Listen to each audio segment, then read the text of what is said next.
దీపం జ్యోతిం పరబ్రహ్మ దీపం సర్వతమోపహం దీపేన సాధ్యతే సర్వం దీపలక్ష్మీ నమోస్తుతే అంటూ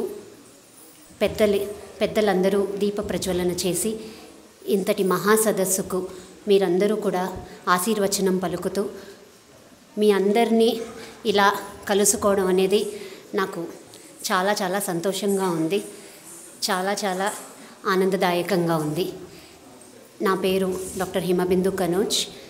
నేను కూచిపూడి డాన్సర్ అండ్ ట్రైనర్. మాది మువ్వా నృత్య రాగ నిగమం అని గత 20 ఏళ్లుగా హైదరాబాద్లో కూచిపూడి సంస్థను నడుపుతున్నాము. క్రిత సంవత్సరం మాకు ఇక్కడ శివాలయంలో శివరాత్రికి ఇక్కడ మాకు ప్రదర్శన చేసే అవకాశం మాకు లభించింది.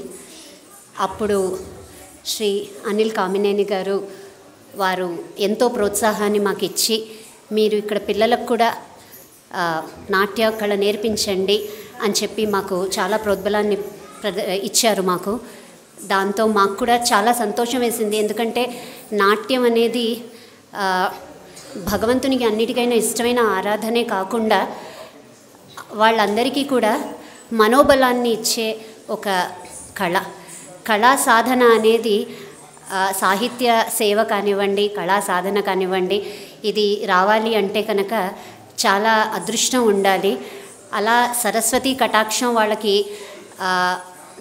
అనిల్ గారి ఎంకరేజ్మెంట్ తోటి, వారి ప్రోత్సాహంతో వచ్చింది. అందులో మా పాత్రగా మా మువ్వా సంస్థ నుంచి మా టీం మేమందరం కూడా ప్రతివారం ఇక్కడ గత 6 నెలలుగా ఇక్కడ కూచిపూడి నాట్యం ఇక్కడ పిల్లలకు నేర్పిస్తున్నాము.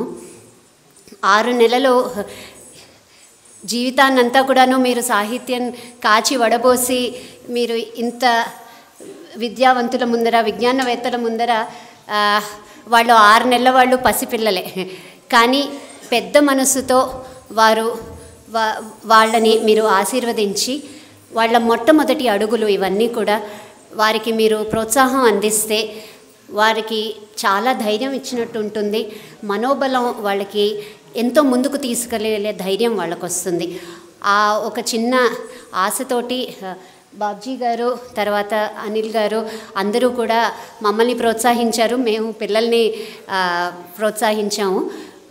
సో ఈ 6 నెలల్లోగా వాళ్ళకి నాట్యం అనేది వాళ్ళకి సాధనలో కూచిపూడి అంశాలు నేర్పిస్తూ, అలాగే వాళ్ళకి నాట్యశాస్త్రంలోని శ్లోకాలు కూడా నేర్పిస్తున్నాం. ఎందుకంటే నాట్యం అనేది వాళ్ళు ఏం చేస్తున్నారు, ఏ ముద్ర పడుతున్నారు, ఏ అడుగు వేస్తున్నారు, దాని అన్నిటికీ కూడాను భరతముని ఎప్పుడో అది క్రీస్తు శకం 2nd సెంచరీలోనే దాని గురించి మొత్తం చెప్పేశారు.